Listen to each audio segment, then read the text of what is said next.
Greetings, YouTube. This is Fragments of Memory, aka the Armchair Philosopher, and I want to talk about throwing shade, because that seems to be a problem that a lot of us as black people, African Americans, Hebrew Israelites, Moors, whatever name we're going to go by this year.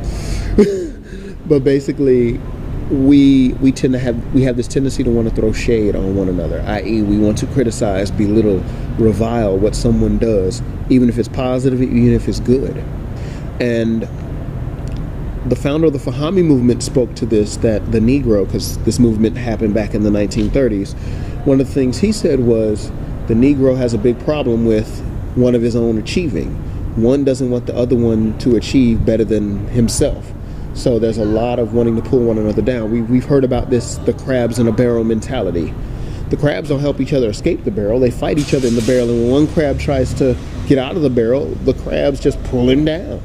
So if black people were in this situation where we're dealing with segregation, police brutality, job inequality, economic inequality, and even immigrants can come into your neighborhood and make money off of you and live better than you, but we're quick to want to throw shade on one another. So it's like, if I do something that I can be proud of, something that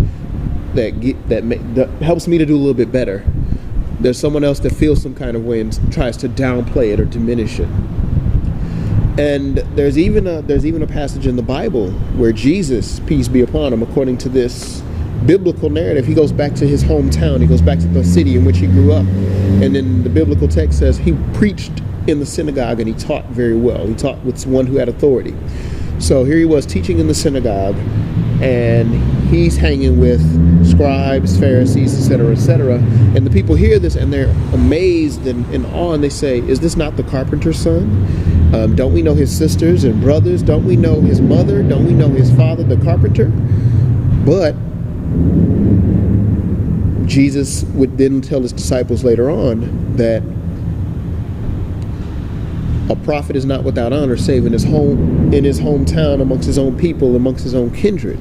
So here he was in his own country, and nobody acknowledged who Jesus was in his own hometown. So I take that example to say, oh yeah, that's us. Familiarity breeds contempt. We think because you look like me, because you're from the same area I'm from, and because no one from my area is capable of this, and I don't seem to be capable of this, what's up with you? What's so special about you?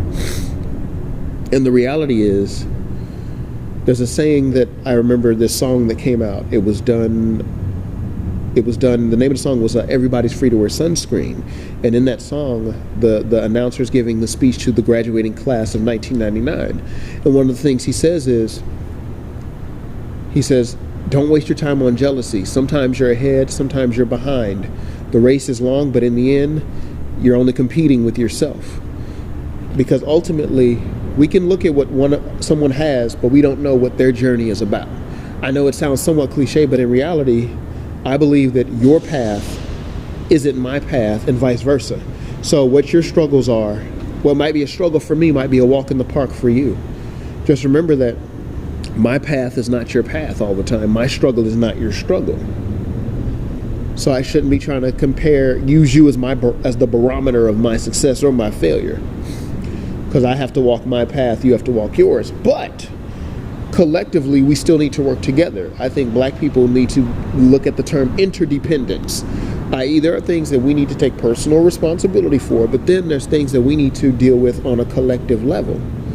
Because we deal with police brutality, racial profiling, etc., economic inequality.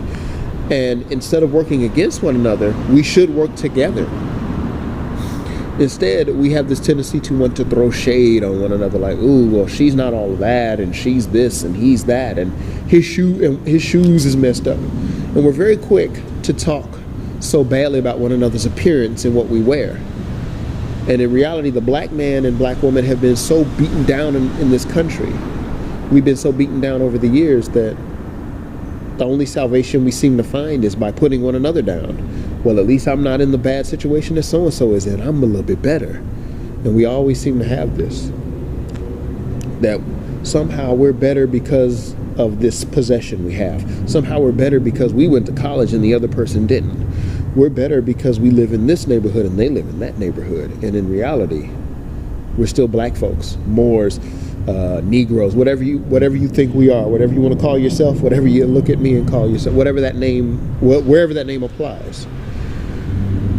And I say this to myself before I say it to, as I'm saying it to you, I'm also saying it to me. So why do we like to throw shade on people? Please rate and leave your feedback. Peace.